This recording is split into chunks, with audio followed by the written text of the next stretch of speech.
In recent days, the Middle East has found itself at the epicenter of a new crisis that could upend the balance of power in the region and reshape the strategic map of the entire world. According to reports from Israeli and Arab media, as well as information confirmed by the Financial Times and Qatar's Al Jazeera, Israel carried out a targeted strike against Hamas leadership located on Qatari territory. The very fact of the attack came as a shock not only to Doha, but also to Washington, since Qatar is America's key ally in the region and home to the largest U.S. military base in the entire Middle East, Al Udeid Air Base. For decades, U.S. operations in Iraq, Afghanistan, and Syria have been coordinated from this very base, which hosts thousands of American troops. And now, Israel, Washington's closest ally, has launched an attack on a state where America's most important regional outpost is stationed. In Doha, this move was perceived as a betrayal, and according to insiders close to the Qatari government, the country's emir has given a direct order to review all agreements with the United States. Officially, Qatari authorities lodged a protest and expressed deep indignation at Israel's actions. But behind closed doors, the rhetoric is far harsher. In Doha, they speak of a collapse of trust in the American security umbrella and openly ask, if Washington cannot protect an ally on whose soil its largest base stands, then what is the point of American protection at all? The attack triggered a chain reaction. Following Qatar, Saudi Arabia and the United Arab Emirates sent their own notes of protest. According to Reuters and Middle East Eye, several Middle Eastern monarchies expressed extreme dissatisfaction to Washington and began discussing a question that until yesterday seemed unthinkable. Can America still be considered the guarantor of their security? High-ranking sources in Riyadh claim that the royal family is now seriously considering options for strategic diversification of defense partnerships. In diplomatic language, this means only one thing: trust in the United States is collapsing, and countries in the region are seeking alternatives. And at this exact moment, China steps onto the stage. According to the South China Morning Post and leaks from sources within the Arab League, Beijing has made a proposal that only a few years ago would have sounded like science fiction. For the first time in history, China offered to station its military units in the Middle East, right in the heart of America's sphere of influence. Formally, the justification was the protection of Arab states from terrorist threats and unstable elements. But unofficially, this marks a genuine military breakthrough. Insiders claim that a Chinese delegation arrived in Doha just hours after the Israeli strike, and the proposal was delivered with surgical precision. We understand your concerns. We see that the Americans are failing in their role as protector, and we are ready to take on part of this responsibility. At first glance, one might think that the Arab monarchies would reject such an initiative. The issue of foreign military presence is far too sensitive. But in reality, things turned out differently. According to Bloomberg and The Guardian, not a single Gulf state rejected Beijing's offer. On the contrary, several countries hinted they were ready to consider all options. For Washington, this was a cold shower.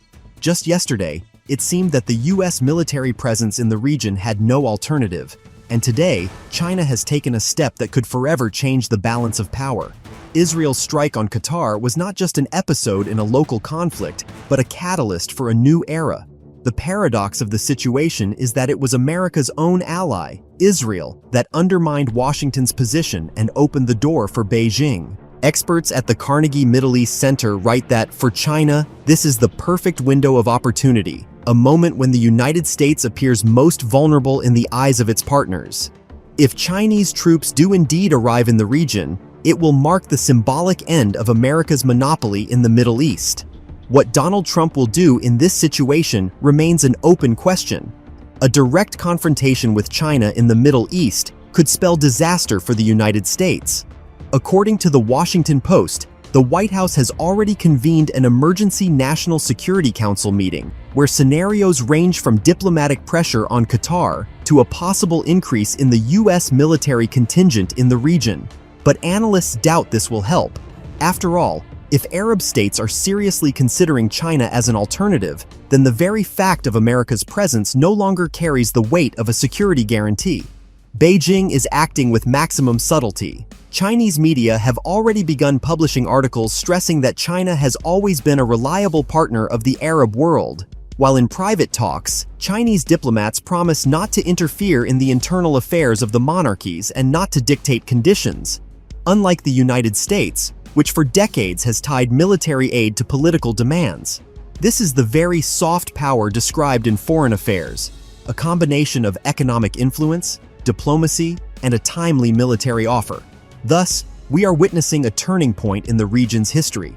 Israel's strike on Qatar has become the spark that ignited a large-scale geopolitical fire.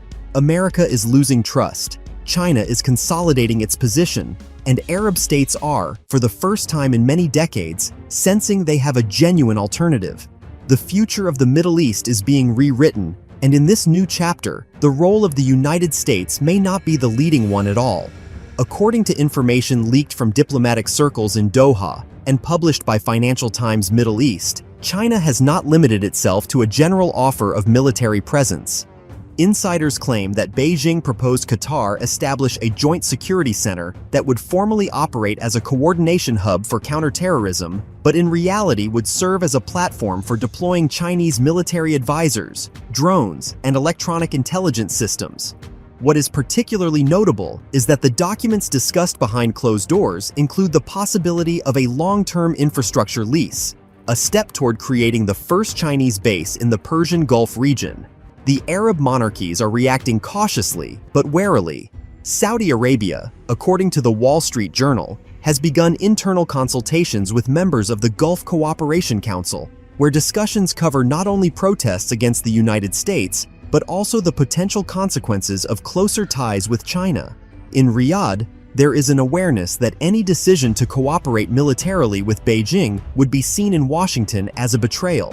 Yet at the same time, the Saudi elite sees a unique opportunity to strengthen its position by playing on two geopolitical fields at once.